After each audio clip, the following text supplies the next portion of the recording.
Okay. So basically, I'm here to answer any questions that you have. Andrea, I believe you don't have a mic, right? I have now. Yeah. Oh, you do? Okay, cool. Then basically, all you have to do is shout out a number. I have the test here in front of me. Of course, I got to log in every time, not log in, but okay, it goes to sleep. And I'll be more than happy to work out the problem on the board. Okay, well, I missed a whole bunch, you know. We could just do random and probably hit quite a few. Okay. We're gonna have a lot of work ahead of us. Yeah. Okay, can we start with 14, please? 14.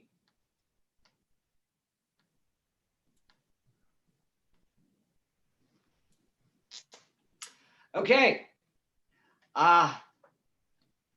Let's think about it this way. There are two types of costs that you have. You have the fixed cost, like the lease, and you have the variable cost, like the workers, material, stuff like that. Oh, If I shut down, I'm not buying any more material. I'm not gonna employ any workers because I shut it down. But in the short run, I will still have to pay until the end of the lease. So I cannot get rid of that fixed cost. so as soon as the variable is hit, then that decision is made. I mean, the lack of being able to cover the variable, as soon as you can't cover variable. So that is exactly, because think of it this way. If your revenues cannot even cover the variable cost, that means that you have to pay out of your pocket the fixed cost and some of the variable cost. So if you shut down, you get rid of the variable cost and you only have to pay out of your pocket the fixed cost. Okay. Yeah. All right. Yeah, and that makes sense. If your revenues are able to cover the variable cost, and then they're covering some of the fixed cost, you want to stay in business, because if you shut down, the whole fixed cost comes out of your pocket. But if you stay in business, some of the fixed cost is paid by the revenues that you're generating, and some of it will have to come out of your pocket, but it's not going to be the whole fixed cost that is going to have to come out of your pocket. Okay, so I get that. Could you elaborate a little bit on the one that I picked, which is price is below average total costs at all possible rates of output? Why is it okay to stay in business if you're running below your average total costs? Even though, like I said, even though you're losing money, if you shut down, you're gonna have to pay the fixed cost out of your pocket. Yes. Until the lease is out. Got no problem with that concept. Okay, let me show it to you here. Think of this is the total cost, okay? This rectangle. Yeah.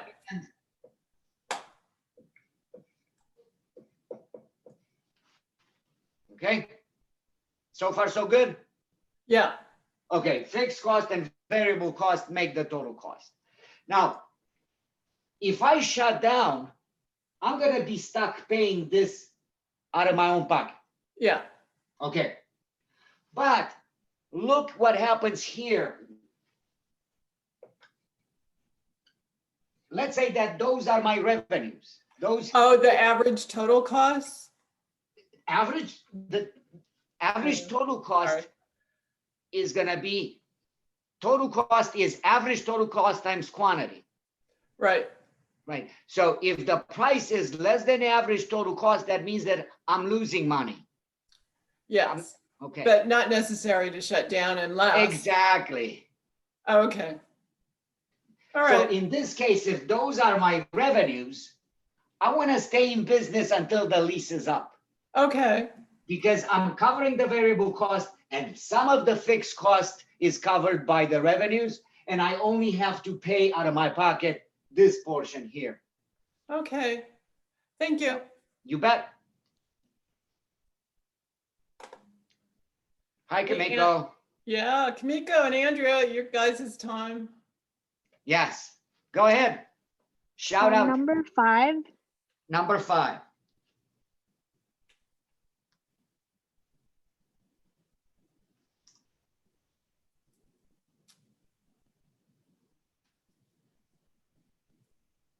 Okay. What is how do we find Q star, the profit maximizing or loss minimizing output? You find it, remember the Q star, MC equal MR. Now, I have already given you MR because in perfect competition, the price is the same as marginal revenue. Okay, so let's do a perfectly competitive firm. Oh, this is no good.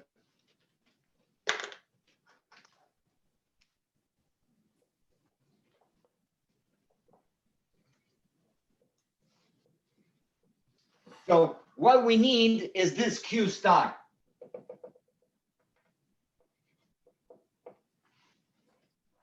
Well, we know what the price is. Price is equal to, sorry, it goes to sleep and I gotta, price is equal to, problem 5, $6. So we need the unit that contributes to the cost, which is marginal cost, also $6. Well, you have the units and you have the total cost for producing those units. So 103 is 409.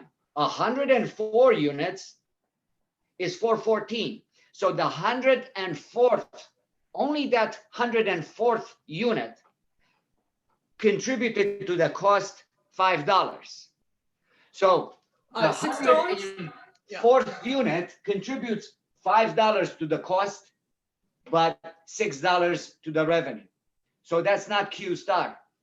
So you go to the next one, the 105th unit.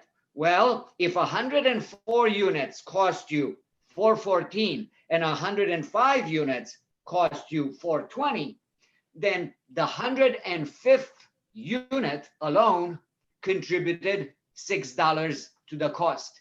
So that means that Q star is equal to 106 units because MC equal MR. MC equals $6, MR equal $6.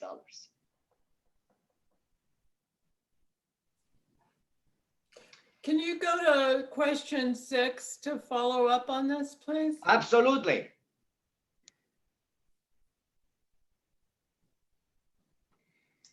In question 6, I changed the price. The price is no longer $6, but it's $5. So the Q star is going to be the unit, the profit maximizing quantity is going to be the unit that contributes to the cost exactly $5 equal to MR. So going to the table, I have that, the 104th unit contributes exactly $5 to the cost, the 104th unit, because it goes from 409 to 414, and that's $5. So MR equal MC. So in question 6, you know that profit maximizing is going to be at 105 units. Well, guess what? You have the number of units, you have the price. You can calculate total revenue, price times quantity. And you also know what is the cost when you produce 105 units. So let's see, what is the revenue? 105 times 5. So this becomes 5. So revenue equal 105 times $5.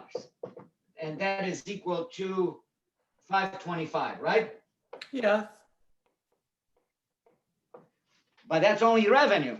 If I subtract from the revenue the cost that I have when I produce 105 units, then I'm going to have the profit. Okay. So profit, Okay, thank you. you bet. 525 minus, let me see. My tablet goes to sleep all the time. 414. So minus 414. So equals- 104 times 5 or 105? Oh, I'm sorry. You're right. You're right. It's 100 and yeah. Sorry. Okay, all right. Sorry. It's okay. I'm just confused enough. You don't need to add to it. Yeah, because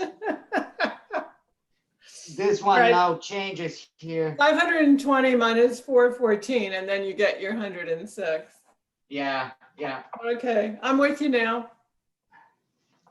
Yeah, but I gotta do it for. Oh, I'm sorry. That's okay. So now it's 106, right? Yes, for the dollars, not the Yeah. quantity. Yeah. Yeah. So that's how you do it. You gotta find the Q star. You have the quantity, you have the price, and you also have the total cost. So that's how you get the profit. Revenue. Yeah, I didn't do that. I'll do that in future. Well, I don't want to over complicate this, but because it may confuse some people a little bit with Yeah. what I'm going to tell you now. But if this is the way to solve the problem, this is the way to solve the problem. However, you could have worked out the problem differently. Yeah. You have price, you have quantity, you have total cost. You could calculate the profit at each output level and pick the one that is the highest. Okay. Unfortunately, if you were to try it that way, what you would observe would be like this, that profit goes up, but instead of reaching a max and then going down and then you picking that Q star, Yeah. it does something strange. At Q star minus 1 is going to reach a maximum and then it stays the same at Q star. Okay. So you would have two outputs with the same maximum profit. All right. But then I come and I say to you, but the answer is Q star. It's not Q star minus 1. But you Okay. say, but wait a second, it's the same maximum profit. So what's the difference? Well, here's the difference.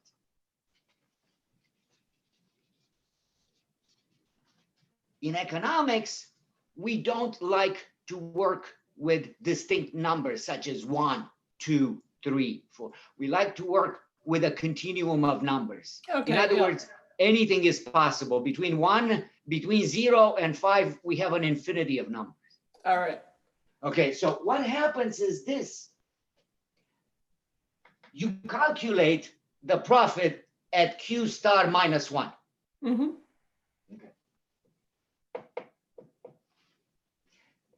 And you get whatever profit you get. And then you go to Q star. But what happens is when you go to Q star, you jump from Q star minus 1 all the way to Q star. Think about it, how much Q star contributes to the profit. Well, let's see. How much does it contribute to the revenue? $5. How much does it contribute to the cost? $5.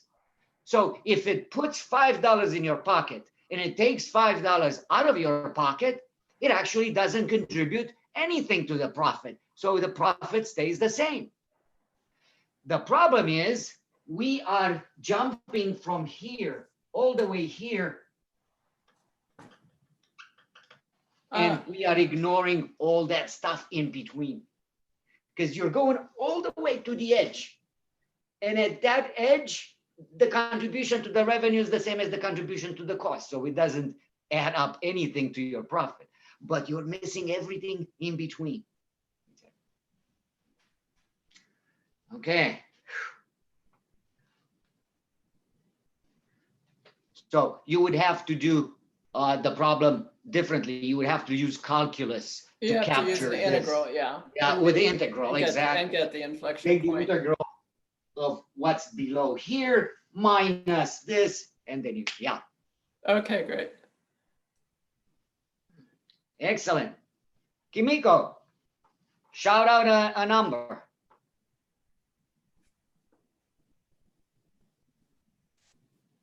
I haven't been able to check the answer yet, so I don't know what I got wrong. Oh, It's on the modules there if you log in online, Kamiko? I can go back and check. Yeah.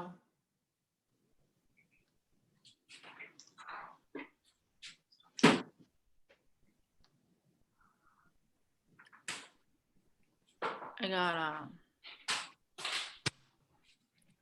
with prisoner's dilemma, if you, I got you guys 8 see it wrong. again on the makeup exam, prisoner's dilemma, they end up ratting on each other. They do not cooperate. So that's the dominant strategy. So if you have a table, if I give you a table, you know, or stuff like, you already know the answer. The dominant strategy in prisoner's dilemma is not to cooperate. They would end up better off if they cooperated with each other, but then they end up not cooperating with each other, and they will end up worse off. The outcome is worse off for both players. I got 8 and 11 and 20 wrong. Okay. 8. Monopolistically competitive. Okay.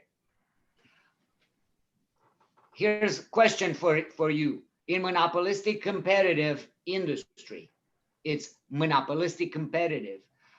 Are there many or few firms in that industry? Two. You? No, many, many, many, many, many, many. Not for other. Many. Yeah, so folks, I suggest that you do a little bit of, or put the characteristics of each type of industry that we talked about. Perfect competition, monopoly, monopolistic competition, and oligopoly. And put down in perfect competition, many, many, many, many, many, many sellers. In monopoly, one seller. Monopolistic competition, many, many, many, many, many, many sellers. Oligopoly, a few sellers. Therefore, where do you think that the firms are rather small? Oh, and then monopolistic competition? And the other one is? The perfect competition? Exactly, because it implies if there are many, many, many, many, many, many sellers, that means that they're small. So if the firms themselves are small, it's going to be easy to go in and easy to get out. And therefore, in the long run, only zero economic profits are possible. Now, remember, we are talking about economic profits, which is different from accounting profits. It doesn't mean when they make zero economic profit, it doesn't mean that they make zero profit. They're making a normal rate of return. They're making what they should be making. So if in the restaurant business, let's say if you open up a restaurant and the owner of the restaurant on average, you know, that's a normal rate of return is, let's say, $250,000. I don't know how much the owner makes, but let's say it's $250,000. and they open up a restaurant, if they make $250,000, in economics, we would say they make zero economic profit. They make a normal rate of return. Positive economic profits means that you are making more than you should be making. And that's going to attract others from other industries to chase those abnormal profit. If they're making less than they should be making, then they're going to get out. And that's going to leave more profits for the remaining ones in the industry. So when there's positive economic profits, others will enter and they will chip away at those positive profits. If there are negative economic profits, they will get out, and that's going to raise the profits for the remaining companies. So therefore, in the long run, in perfect competition and in a monopolistic competition, you can only make zero economic profits. Now, a monopoly, if there are positive economic profits, a monopoly exists because it's able to keep competition out. They have a patent or a franchise or some legal, or they are huge, and because they're huge, they're driving all the business. They have lower costs, and they're driving everybody out of business. Can anybody name maybe a company that is so huge that are kind of driving everybody else out? Well, Ant and Alibaba. Right. So Amazon, exactly. Yeah. So, and in oligopoly, they can also make positive economic profits in the long run. Why? Because there are a few firms in the industry, and that implies that those firms must be rather very large. So in the auto industry or the airline industry, you cannot say, wow, they're making a lot of profits, let's start our own car company, or let's start our own airline company, okay? Because the costs are a barrier to entry. Okay, so if we're talking about the four different ways, I'm getting monopoly and oligopoly. I've got Monopolistic competition, right, and perfect competition. In monopolistic competition and perfect competition, you have many firms. What would be an example, I'm sorry, I wish I knew this, of the perfect competition? Perfect competition, we really do not have in this country. Okay. It used to be in the past. Perfect competition, an example would be farmers, small farmers. They all produce identical products, and there are many of them. But that's not true today, because farming is not small business. Yeah, when 98% of the population was right. When you had small farmers, you had many farmers. But now agro farming is big business. Oh, and it had low entry because we weren't paying for our land when we were doing the expansion. If you pay, the cost was minimal. Yeah, you got your land for free and your water for free.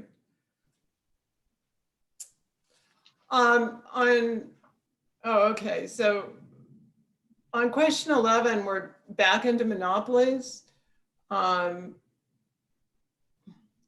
We're talking about average total cost curve there being above the demand curve.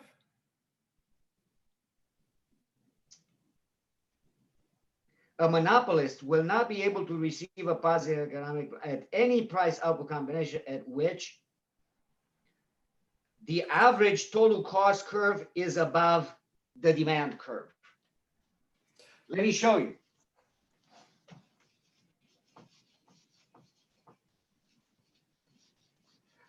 Remember, what you need to find out whether a firm is making a positive economic profit or a negative economic profit, you need to find where is the price with respect to the average total cost. Because price times quantity gives you total revenue. Average total cost times quantity give you total cost. So if the price is greater than the average total cost, you're making a positive economic profit. If the price is equal to average total cost, you're making zero economic profit. But if the price is less than the, what did I say? if the price is equal to average total cost, you're making zero. And if the price is below average total cost, then you're making negative economic profit. So let's take a look.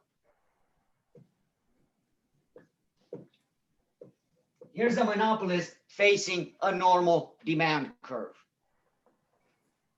Well, any quantity that you produce, you will charge the maximum price that you can, and that maximum price will be on the demand curve. So the price is going to be someplace on the demand curve. But if the average total cost is above the demand curve, that means that the average total cost will always be higher than the price. So you're going to be losing money.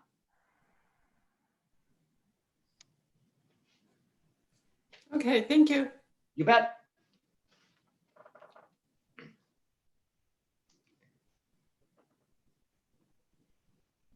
Andrea, you've been awfully quiet. Did we do 20? 20. Okie doke. Thank you for reminding me.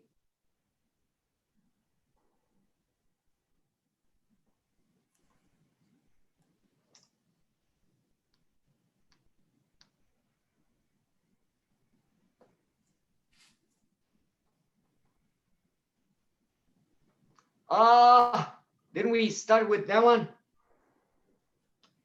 If you shut down, what are you going to still have to pay in the short run? The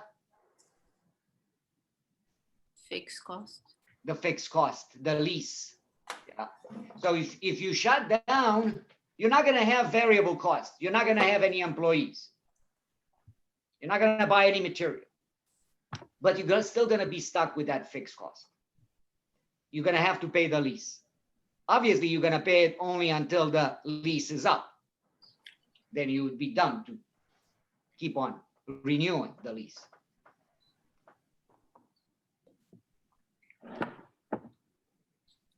Thumbs up or down? Okay, thank you.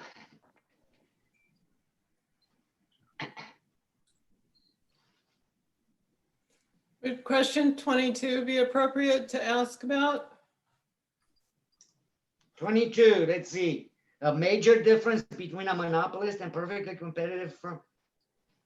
A monopolist and perfectly competitive firm. Okay, well,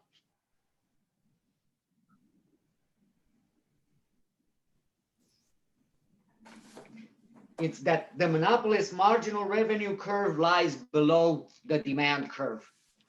For a monopolist, the demand curves look like this, and the marginal revenue curve is below it. For a perfectly competitive firm, the demand is the same as marginal revenue.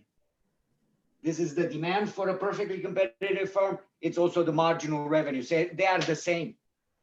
And the reason is because in perfect competition, you can sell all the units at the same price. You don't have to, if you want to sell additional units, you don't have to lower the price on all the units.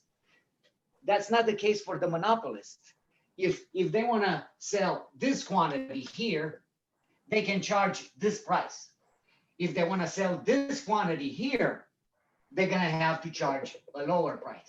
They're going to sell all their units at this price.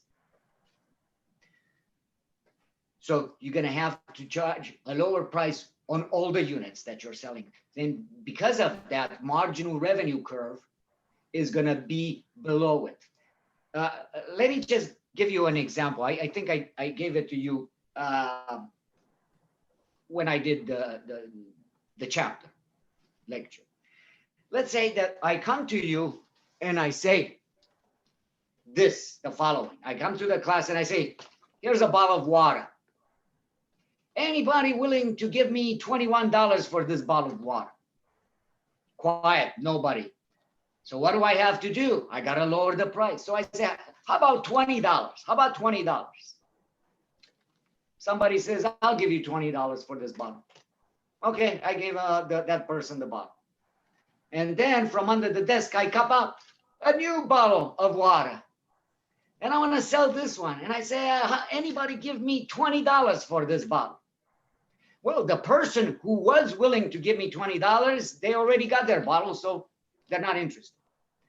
But then what do I have to do? I got to lower the price. I say, how about $19? And somebody Okay. says, I'll give you $19. A monopolist, in theory, they cannot do this. They cannot do that. If they were able to do this, sell one bottle for 20, another bottle for 19, then marginal revenue would be the same as the price. The price $20, marginal revenue contributes $20. The second unit, $19. The price, $19 marginal revenue. But a monopolist, if they want to sell additional units, go from 1 to 2. If they want to sell 2 units, they're going to have to sell both units at the same price. How much, in order for me to get both of those people to buy my bottles of water, both of them have to buy. What price, what is the maximum price that I can charge and sell both of them? 19. 19, exactly. The person who is willing to pay 20, they'll pay 19. The person who's willing to pay 19, they'll pay 19. I'm glad you didn't say an average between those two, because an average is no good to the person who's willing to pay 19. I've been to a lot of auctions. I've never been to a reverse auction. No, you cannot do it like at an auction, you know. Yeah. Yeah. So let's think for a second about the price that we're selling the second unit for and marginal revenue of the second unit.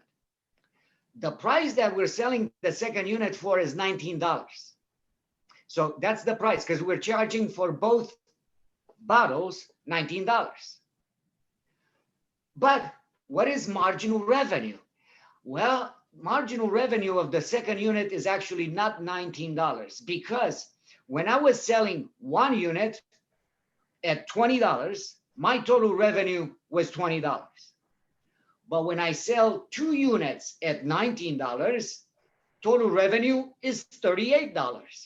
So total revenue went from $20 to $38. So the contribution of the second unit, it's only $18, from 20 to 38.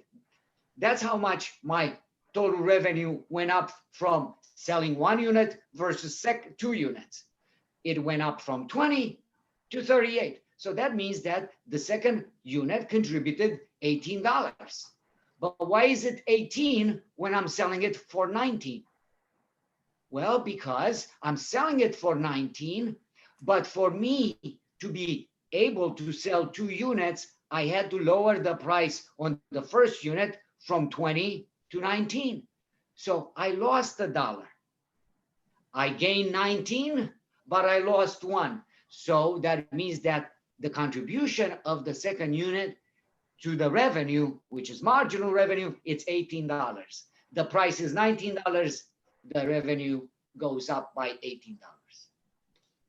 Thank you. Mm-hmm.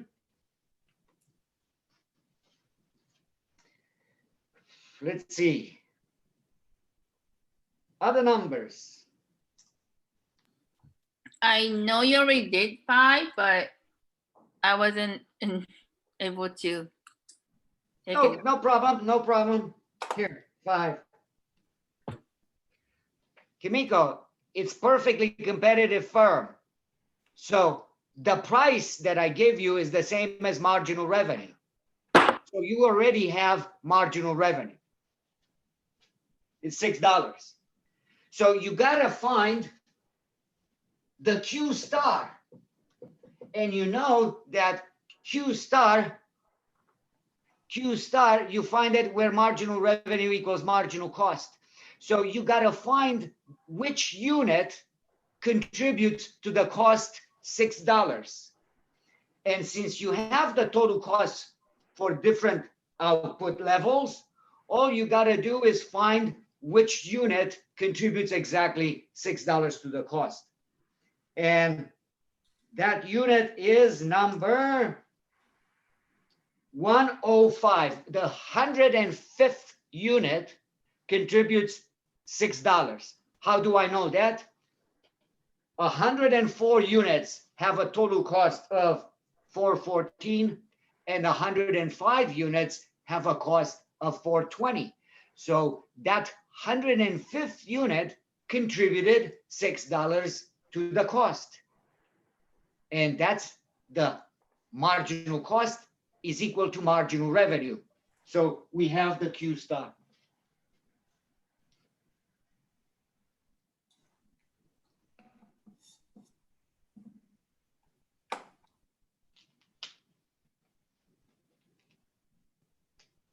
Although how much it add up to the next unit is that has to be $6.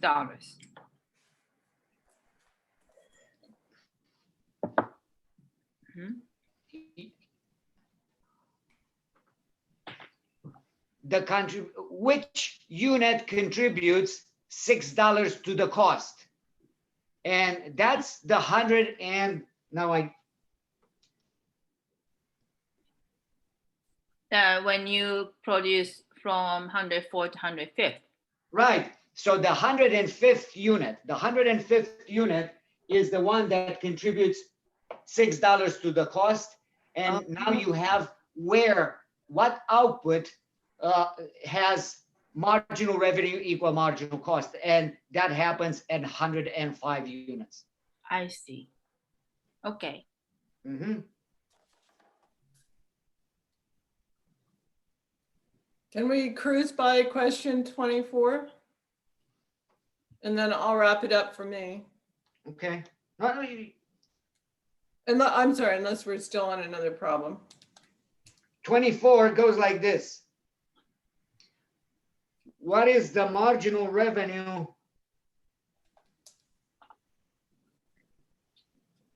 Oh, I get it. Okay, I'm there now. But please go ahead and elaborate. So 'cause I all you missed got to this do one. is calculate total revenue with 10 units and calculate total revenue with 11 units. Okay, I'm there. Okay.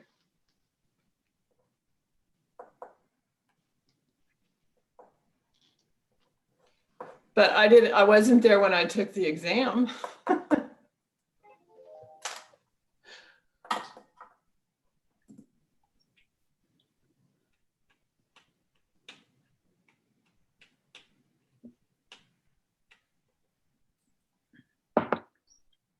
Yeah, so what you have is you do 10 times 100, it's 1,000. So total revenue with 10 units is 1,000.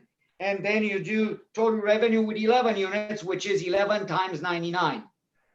Yeah. 10 times 99 is 990 plus another 99 is 1,089. Yes. So that means that the 11th unit contributed another $89. Yeah. Okay, great. All right, I'm hopeful for the second round. So yeah, just go over this test. Anytime, remember, I will show up for either in the morning or at 1 o'clock. I'll be here for office hours. Okay. Well, thanks for the review. Absolutely, absolutely.